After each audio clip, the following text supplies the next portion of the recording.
अस्सलाम वालेकुम viewers, this is Qurratulain.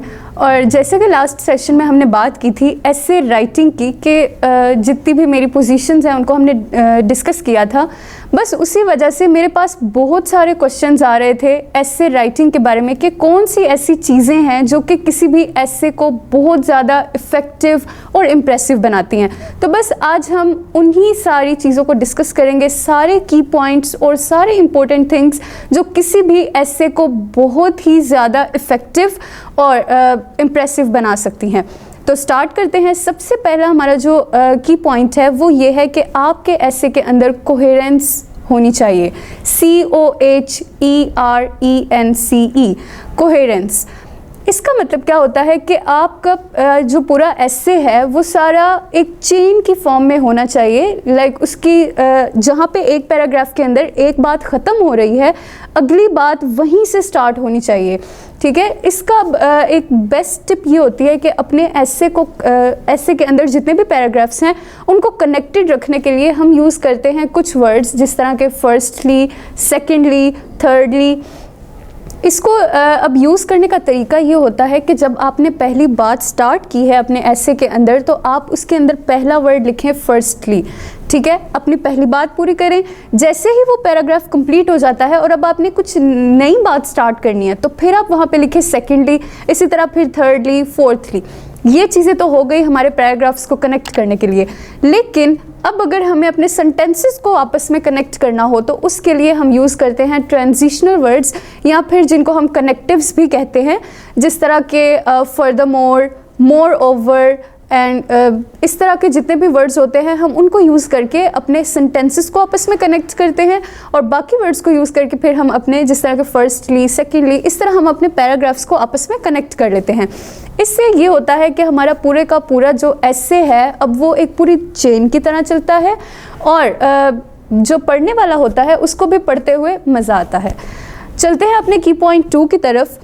उसके अंदर मैं यही कहना चाहूँगी कि आप अपने इंट्रोडक्शन के ऊपर पूरा फोकस करें। इंट्रोडक्शन एक ऐसा पॉइंट होता है जहाँ पे हमारा रीडर ये डिसाइड करता है कि वो हमारा ऐसे पढ़ेगा या नहीं पढ़ेगा। अब बहुत सारे लोग ऐसे होते हैं जिन्होंने बहुत ही इफ़ेक्टिव ऐसे लिखा होता है, लेकिन सिर्फ इंट्रोडक्शन ख़राब होने की वजह से उनका ऐसे कोई पढ़ता नहीं है।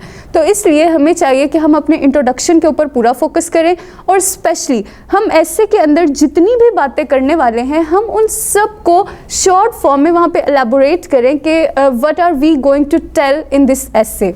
तो इंट्रोडक्शन के ऊपर आपको बहुत ज़्यादा एफर्ट करनी चाहिए। इसी तरह की पॉइंट नंबर 3 ये है कि आपका कंक्लूजन बेस्ट होना चाहिए।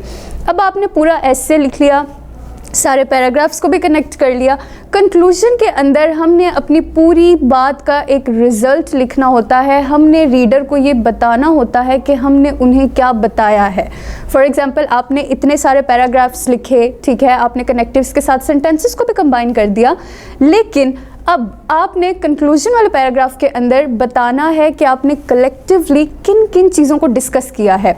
तो कंक्लूजन के अंदर एक तो आप ये करें, क्योंकि यहाँ पे अब स्पेशली अगर हम कॉन्टेस्ट्स की भी बात करें तो कंक्लूजन वाले पैराग्राफ के अंदर जो हमारा रीडर होता है वो बेसिकली, या अगर हम जजेस की भी बात करें तो वो उस पॉइंट पे आके उन्होंने नंबर्स देने होते हैं हमें, या अगर हम अपने टीचर्स की भी बात करते हैं वो हमारा ऐसे पढ़ रहे हैं तो उन्होंने प्रॉपर हमें मार्क्स देने हैं, उन्होंने रिज़ल्ट निकालना है कि हमने पूरा ऐसे किस तरह का लिखा है।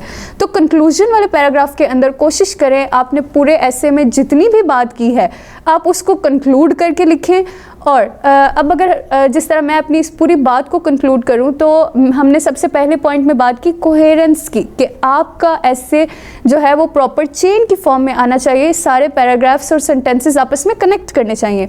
सेकेंडली हमने बात की इंट्रोडक्शन की, कि हमारा इंट्रोडक्शन बेस्ट होना चाहिए, और लास्ट पे हमने बात की कंक्लूजन की। अगर आप सिर्फ इन 3 टिप्स को याद रख लें और इनके ऊपर काम करें, आप एक बहुत ही इफ़ेक्टिव ऐसे लिख सकते हैं।